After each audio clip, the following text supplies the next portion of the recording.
The very moment my secret savings slipped away from my grandson's daycare fee, my husband silently placed divorce papers on the kitchen table. The pot of seaweed soup was overflowing on the stove.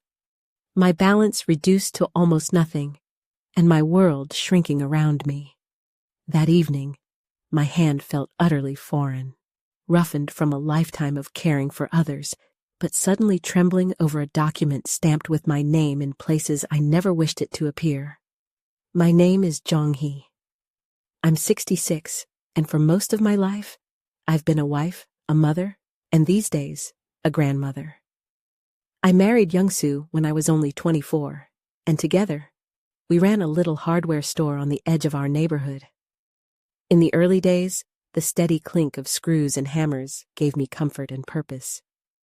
Even when business slowed, I liked how my shy ways, sweeping the alley at dawn, greeting stray dogs, helped our family take root in this place. We had 2 children, Min-soo and Hyun-ju.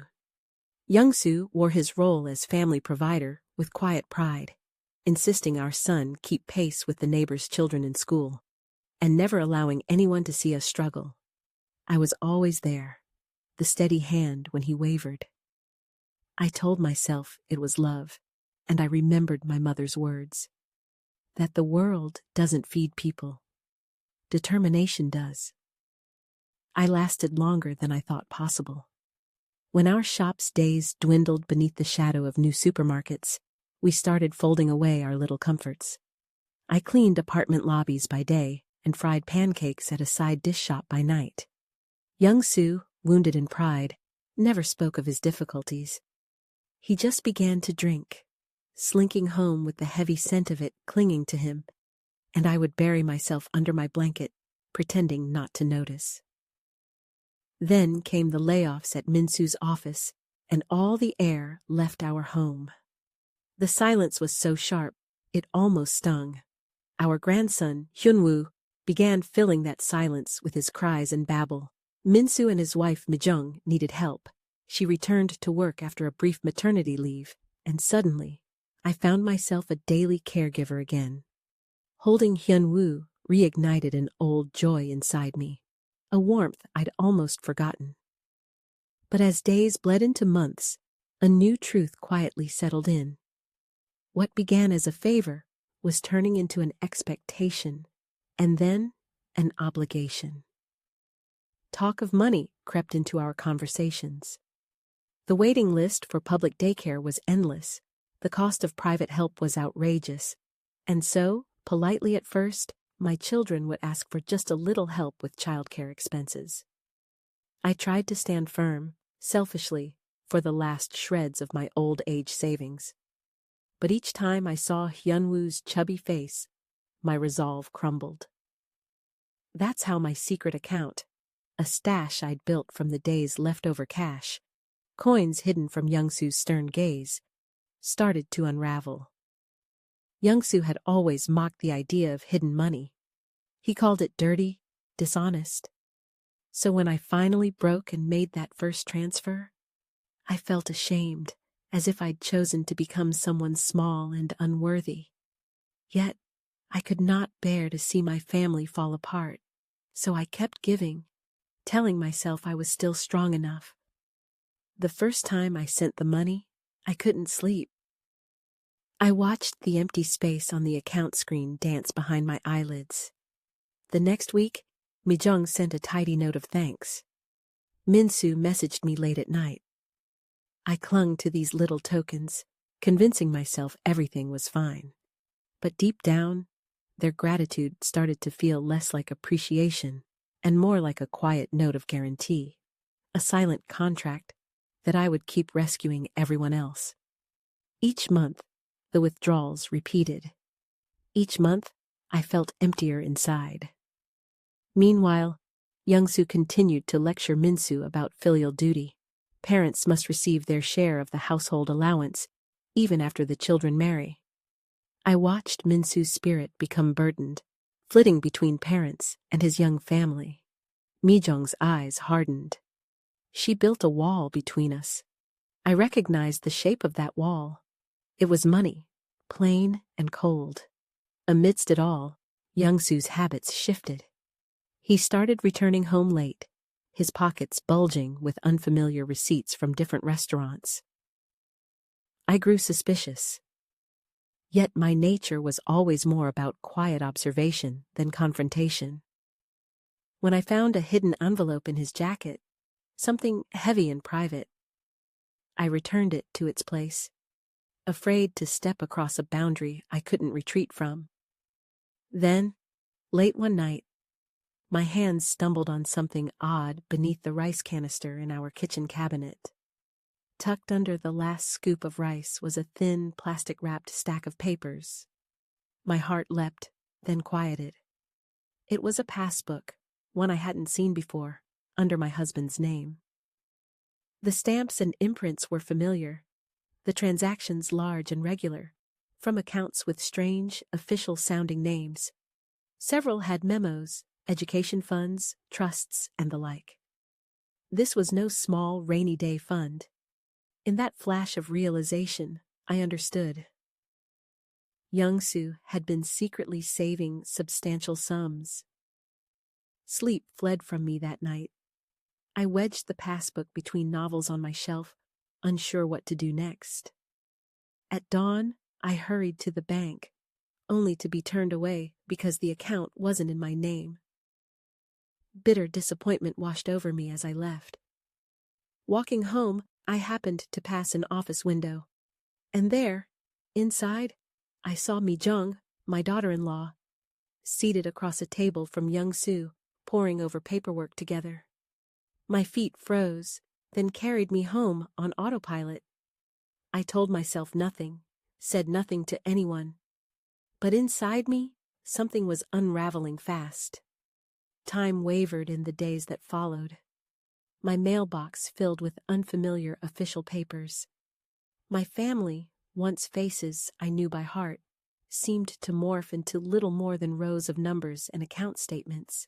And then, one morning, my husband left divorce papers on the table, a twilight divorce as they call it here. The phrases were almost clinical. Irreconcilable differences, long-term conflict, a wish for each other's better future. The words for our future snagged in my mind. How could they speak of our future, while I knew nothing of the fate of our savings, the home, or even my grandson's care? After he left, a strange chill took hold of our house. Young-soo didn't return for days. Min-soo called often, but the warmth faded with each call. Mi-jung texted me the care amounts, nothing more. The payments grew heavier, bit by bit, burdened with my own unspoken fears about the future. I kept sending them, even when I felt my own old age being siphoned away with every transfer. One early morning, a courier delivered a heavy package meant for Young-soo. With trembling hands, I opened it. Inside was a thick packet of documents atop a neat memo. The cover showed a trust contract, listing my husband as the client, and, to my frightened surprise, listing me as the beneficiary. There it was, in black and white. If we divorced, the trust would send me a set sum every month. It described its intent as protection, assuring my stability even in the event of family debt or legal conflict. I stared, numb, and flooded with confusion. Was this Young-soo's way of discarding me, or trying, awkwardly, to save me? The packet included case notes in a stranger's handwriting. It chronicled Young-soo's anxieties. That relentless demands for filial piety only frayed our connections.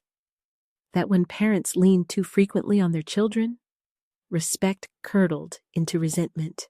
That my endless caregiving had become a burden. One line, scrawled in what could only be Young-soo's hand, struck me. Protection comes before words, and here, late in life, came the twist.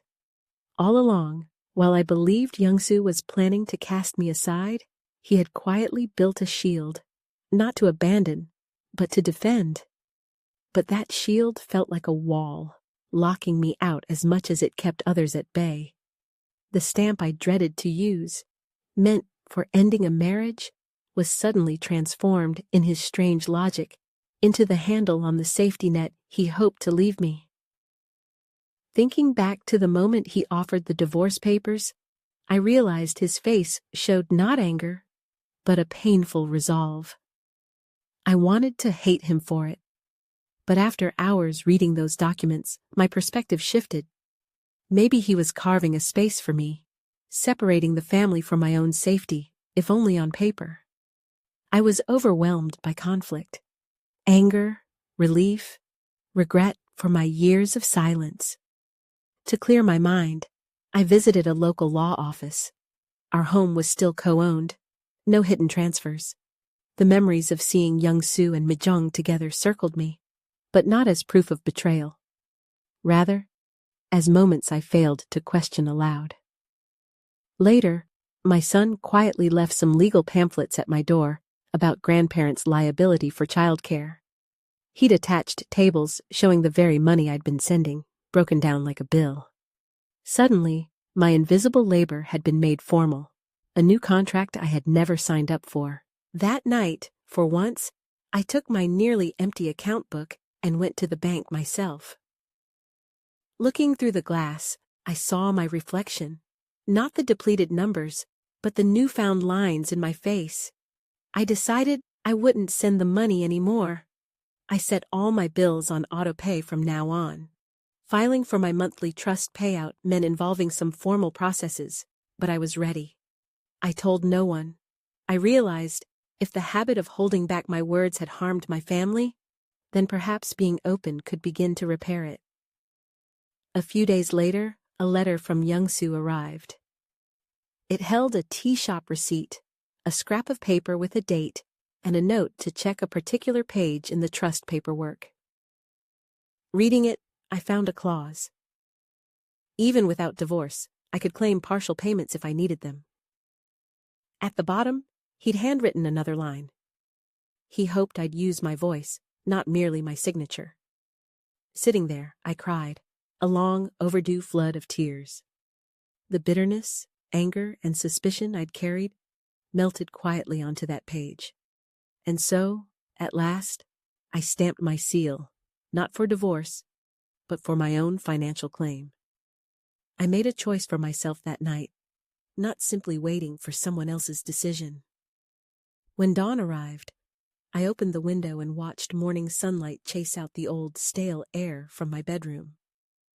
I wrote to Min-soo, too shy to speak, but determined to set things straight. I told him I wouldn't send any more childcare money, but I would spend time with Hyun-woo as much as I could, directly. No more conditions, no more obligations traded for affection. I wished to break the chain of demanded sacrifices running from parent to child to grandchild. My words were clumsy, but honest. I slept properly for the first time in months. Several days later, my son visited, leaving an envelope with a note of apology and a partial return of the money I'd sent. Little gestures, but they warmed me. Another envelope came from Young-soo, this time from a monastery. Just a receipt and a photo of a mountain path, nothing written at all. I looked at the picture and thought about all the miles he'd walked and all the silent ways we'd failed to hear one another's love. In the end, we did not divorce. I accessed only part of the trust. Young-soo continues his walks through the hills. My letters. My daughter Hyunju, who had long watched quietly from the wings, sent short, encouraging replies. Even Mi-jung softened, sending a new photo of Hyunwoo, grinning wide with a balloon in his hand. For the first time, his smile felt like nothing I needed to explain or feel guilty for. I could just enjoy it, as it was. In the spaces between, I tallied my outflows and inflows, my debts and little recoveries. Like I used to balance the cash register at the hardware store, I learned to find my own internal equilibrium. A strange peace stole over me, realizing that tallying up love and money debts only creates more bills to pay. But love rewritten from the heart's ledgers, well, That debt is never collected. I decided to start keeping my family accounts differently. Now, I see my grandson once a week. We shop for tangerines at market and watch leaves dance on the park benches. Every bite is seasoned not by sacrifice, but by the simple turn of seasons. I have promised Minsu not to ask more than what I can truly give, and so far, I have kept my word.